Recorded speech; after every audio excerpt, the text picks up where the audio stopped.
Hey, I made a mistake. Doesn't happen much. I'm Marky Bilson. I want to thank Chris Foster, who pointed this out to me on yesterday's video that I made concerning Tennessee's Rep the State billboards. And I had said that Will Albright, who was a long snapper recruited out of Greenville, Tennessee, was not on the billboards. Actually, he's on the extreme left. But I still want to make the point that I made before then about the Rep Our State billboards. They're in Memphis, they're in Nashville, they're in Knoxville, and they're in Chattanooga, but they're not in the Tri-Cities. And Albright is the only player repping the state in this year's recruiting class for Tennessee from the Northeast Tennessee Tri-Cities area, going to Greenville, winning a state championship there. He's a long snapper. Now, Greenville's produced talent before. Last year they put 2 players into the ACC, as well as their quarterback, Cade Ballard, to Army. In fact, Army has been revitalizing their football program by recruiting a lot of players from Northeast Tennessee, more than what Tennessee has. So it's kind of curious about repping your state. You know, the Volunteers weren't really all that relevant in the previous decade. The one time they were when they played in Bristol. So if you're going to rep the state, don't you want to at least buy a billboard somewhere on, I-26 or something? That's the way I would look at it. They changed the billboard from Pepsi to Mountain Dew in Johnson City.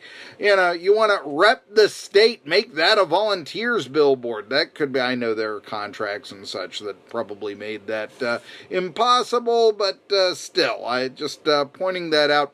It's very odd to me that you're going to rep the state and then forget about the Tri-Cities. And let's face it, also, the high school football in the area has improved mightily. Elizabethton winning the state title last year, and Greenville, of course, becoming a dynasty in the past decade as well. Now, one of the things I wonder about this, though, is why isn't the area producing the players? What with except for Army and the 2 other players from Greenville, for the most part, I know a lot of people were really excited about Cade Larkins. I know I was. And here was a player who had taken David Crockett from the depths, 0-10s to undefeated. And he only came up 100 yards shy of being the all-time leading passer in Tennessee high school football. But although I was told by his Gerald Sensabaugh, that he might be an ACC product, he winds up going to ETSU. Now, that's not a bad thing, going to the Southern Conference, but it's not the ACC. I've been told that maybe he didn't mature enough he came up 100 yards short of the record, all right? But I also think we always hear, the coaching is so good around here. Is it? Here's David Crockett firing a former Dallas Cowboy who, yes, played in the ACC for a 25-year-old assistant from Boone who had played small high school football, as small college football. And so you start thinking maybe that the guy from the Cowboys and the Jaguars and the North Carolina Tar Heels will have more contacts and push players to go to more camps than, say, the former assistant from Boone. Just the way that look at that. Anyway, it's kind of curious about repping the state. Now, Tennessee right now is ranked 11th in the 2020 recruiting class by rivals, which sounds impressive until you realize how many times the Vols have been ranked in the top 10 in recruiting classes and then finish with 5 and 7 records, or, just have been really mediocre. Great recruiting classes coming in, not so great records. Recruiting classes, I used to write for Rivals, and I can tell you all about, hey, I'm doing a story on a top 10 fullback going to the school, winds up playing on the defensive line. A lot of these rankings are, did you go to my camp? Did you not go to my camp? who's more popular. You're never going to find, let's say, Oregon State ranked higher than, say, Washington or Southern California, let alone a school like, I don't know, Missouri ranked ahead of Tennessee. Why? Because of subscriptions. Hey, if your team is doing well, the thought is that you will subscribe to the subscription service at $10 a month or whatever it is now, and read those features and learn about the players that you want to. Tough to sell that to the Rice fans, all 9 of them. You know, tough to do that. Easy to do that to the Tennessee fans, and the Notre Dame fans, and the Georgia fans, because there are a lot of them. And yes, the popularity of the team does often reflect in the recruiting ranking. Anyway, 10 of 21 verbal, well, actually they're signed with the early signing period recruits from Tennessee in the Volunteers recruiting class. Count Cade Mays, who is transferring from Georgia, and that's a huge get. Started 2 years on the offensive line, and he was 5 stars coming out and originally committed to Tennessee, but when Butch Jones was fired, he then changed his commitment and played 2 years for Georgia, but then the assistant coaches that he had played with at Georgia went elsewhere to Arkansas and, yes, Tennessee. And then there's a little matter of his father, who played for Johnny Majors and Phil Fulmer at Tennessee in the 90s, lost one of his fingers in a chair at Georgia. It's the most Tennessee thing of all time, I'm telling you. So, yes, we return to Knoxville.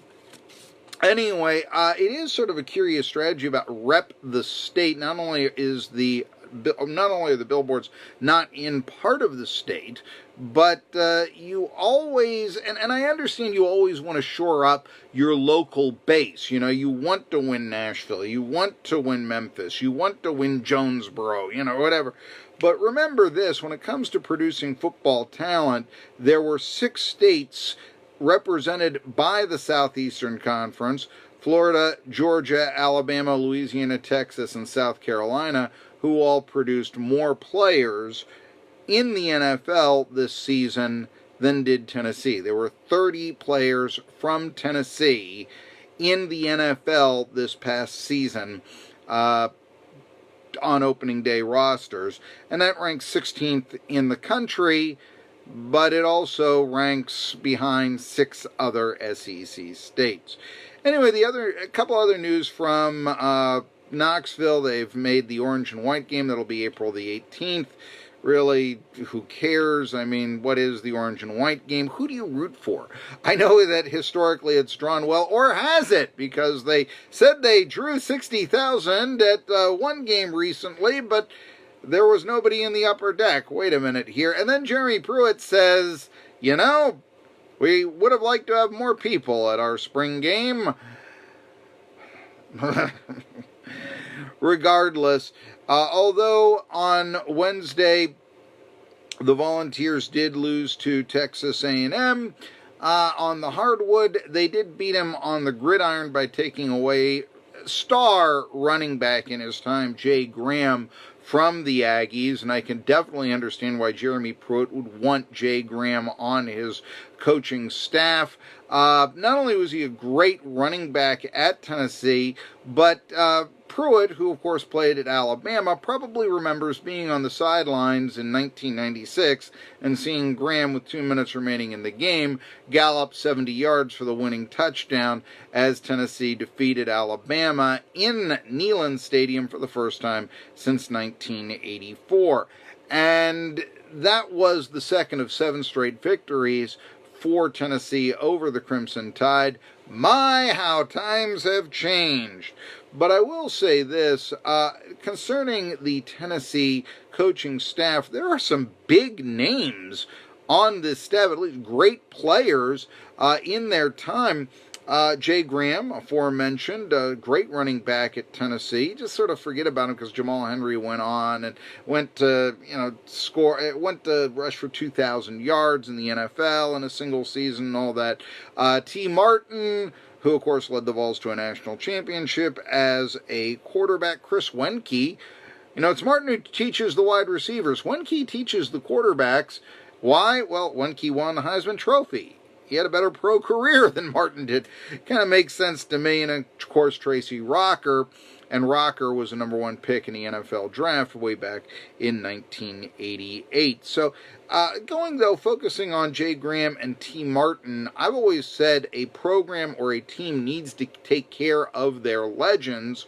And this is doing it, and I just can't help but think, who better to say, yes, you can make it here at Tennessee after a dozen mediocre seasons for the most part, than two people who helped put the Volunteers on the map, at least in the 1990s.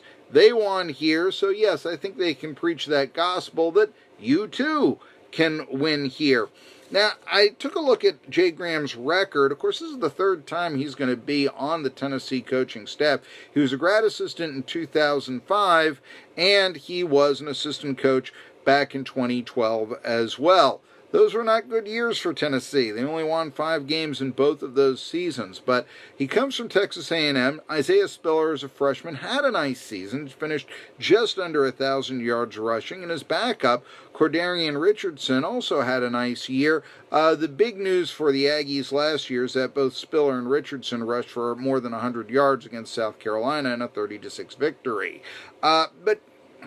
Okay, if you look, though, at Spiller's season, he really didn't shine that much against anyone good. I mean, yeah, South Carolina struggled, and the other 100-yard games that Spiller had were all against lesser opponents outside the SEC. It just boils down to it's what your talent is. I mean, coaching running backs, I don't know. Yeah, put both arms on the ball when you're going into the line, But it's very difficult to teach speed. You can suggest form or something like that, but it's very difficult to do that.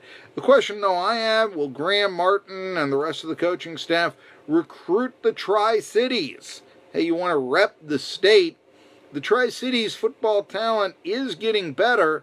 Just a matter of, are the coaches telling the college coaches that there is some talent around here winning state titles and, if nothing else, helping rejuvenate Army football?